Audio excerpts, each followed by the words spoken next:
Assalamualaikum warahmatullahi wabarakatuh. Perkenalkan, nama saya Muhammad Zaki Al-Ghifari, NPM 19.375. Di sini saya akan memaparkan materi mengenai seputar tentang hukum jaminan. Baik, yang pertama kita mulai dengan istilah dan pengertian dari hukum jaminan.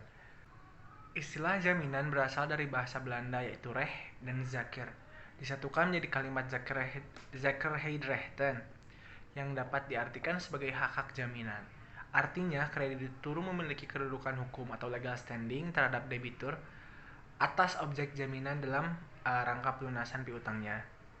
Jaminan ditujukan kepada kekuatan hak kreditur atas suatu barang tertentu yang disisihkan dengan maksud yang apabila terjadi wan prestasi digunakan untuk melunasi kewajiban dari debitur.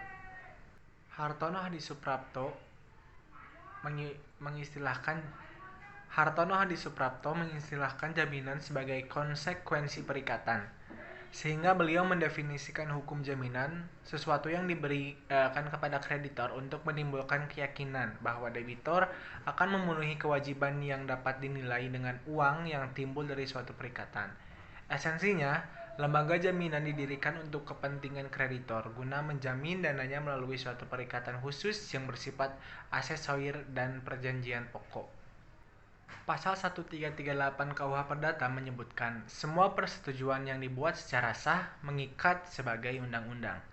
Artinya, bahwa dalam ketentuan properti atau harta kekayaan milik individu dan masyarakat bebas untuk diperjanjikan perjanjikan dengan ketentuan tidak boleh bertentangan dengan undang-undang, kaidah kesusilaan dan kepentingan umum. Sebagai contoh, perjanjian yang dibuat para pihak yang melahirkan hak dan kewajiban antara debitur dan kreditur, dan esensinya kreditur akan meminta suatu jaminan yang membuat posisinya terjamin atau secured. Pasal 1131 BW, jaminan bersifat umum yang juga melahirkan lembaga jaminan khusus. Jaminan adalah suatu tanggungan yang diberikan oleh seorang debitur dan atau pihak ketiga kepada kreditur untuk menjamin kewajibannya dalam suatu perikatan. Lembaga jaminan diberikan untuk kepentingan kreditur guna menjamin dananya melalui suatu perikatan khusus yang bersifat aksesorir dari perjanjian pokok. Yang kedua, yaitu mengenai fungsi jaminan. Nah, jaminan berfungsi memastikan piutang bisa kembali dengan cara vendu atau eksekusi via lelang. Maka fungsi hukum jaminan adalah menjaga kelancaran pengembalian dana yang diikat dengan hak jaminan. Untuk mewujudkan kelancaran pengembalian piutang, perlu lembaga jaminan seperti fidusia, hak tanggungan, dan gadai. Yang ketiga, tujuan hukum jaminan. Perjanjian jaminan yang dibuat kreditur dan debitur dengan mengingatkan suatu benda tertentu dengan tujuan memberikan keamanan dan kepastian hukum dalam pemenuhan pelaksanaan perjanjian pokok. Hakikatnya hukum jaminan, penyebutan jaminan yang diikat dengan benda tertentu yang diperjanjikan antara kreditor dengan debitor merupakan konsekuensi logis atas adanya jaminan kebendaan dan jaminan perorangan. Masuk poin keempat, yaitu substansi hukum jaminan. Substansi hukum jaminan yaitu perjanjian jaminan atau Zekerheidsovereenkomsten merupakan perjanjian untuk menimbulkan hak-hak jaminan dan khususnya hak-hak jaminan kebendaan yang memberikan kepada kreditor suatu kedudukan yang lebih baik atau isinya prestasi dan kedudukan istimewa pihak kreditur atas benda jaminan. Yang kelima, esensi jaminan, yaitu sesuatu perbuatan dengan niat tulus dan itikat baik yang diberi dan diserahkan kepada kreditor untuk meyakinkan debitor akan memenuhi kewajiban yang dapat dinilai dengan uang yang timbul dari suatu perikatan. Maka di balik pemberian oleh kreditur atas suatu penerimaan hutang terkandung kewajiban melunasi piutang atau hak kreditor jika sebaliknya barang jaminan menjadi taruhannya. Yang keenam, urgensi hukum jaminan. Hukum ekonomi turut memicu perkembangan pembangunan ekonomi dan perdagangan, dan selalu diikuti dengan perkembangan kebutuhan akan kredit. Oleh karena itu, perlu lembaga hukum untuk menjaga keberadaannya atau eksistensinya. Hukum perbankan menjamin lalu lintas peredaran keuangan negara, dan perbankan adalah lembaga penyediaan dana yang utama fasilitas kredit yang memberikan oleh kreditor atau bank demi keamanannya diperlukan jaminan atau agunan. Dalam prinsip pembangunan ekonomi, di balik hutang akan banyak kreasi dan kerja yang menghasilkan banyak produksi. Yang ketujuh mengenai dasar hukum. Dalam KUH Perdata, di buku 3, ada yaitu mengatur tentang jaminan perorangan atau zekerheid atau personally, corporate, atau bank.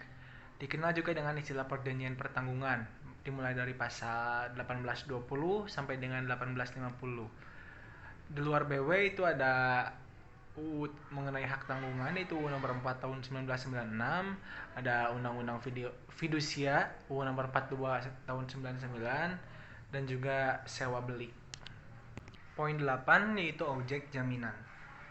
Sesuatu yang mempunyai nilai yang dapat dinilai dengan uang dari atau kepunyaan si debitor yang diserahkan atau diperjanjikan secara yang terpisah dengan hartanya yang lain untuk menjamin hutangnya. Hutang tanpa disertai objek atau barang jaminan, maka yang akan terjadi semata-mata hanyalah suatu perjanjian umum atau kontrak biasa atas suatu hutang atau atas piutang, dan hanya suatu kewajiban pula secara formal atau umum untuk memenuhinya. Syarat barang jaminan. Barang atau objek jaminan adalah hak-hak kekayaan atau properti yang dapat dinilai dengan uang atau sebutan lainnya bernilai ekonomis, dan menurut sifatnya dapat diperjualbelikan. Benda yang digunakan sebagai jaminan harus benda yang dapat dialihkan dan mempunyai nilai jual. Jika debitor cedera janji, maka kreditor akan melakukan eksekusi benda yang dijaminkan tersebut.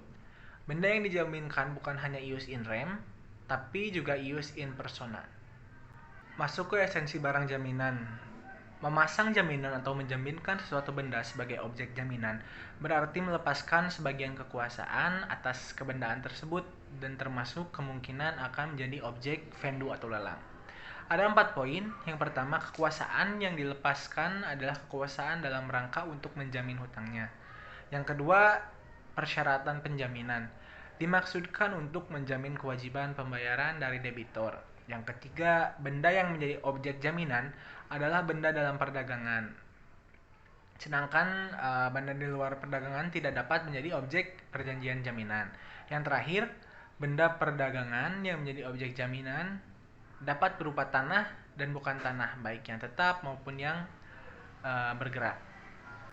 Poin 11, kegunaan benda jaminan. Objek jaminan berguna untuk mendukung perjanjian pokok. Suatu perjanjian jaminan tidak mungkin ada apabila tidak ada perjanjian pokoknya, karena perjanjian jaminan tidak dapat berdiri sendiri.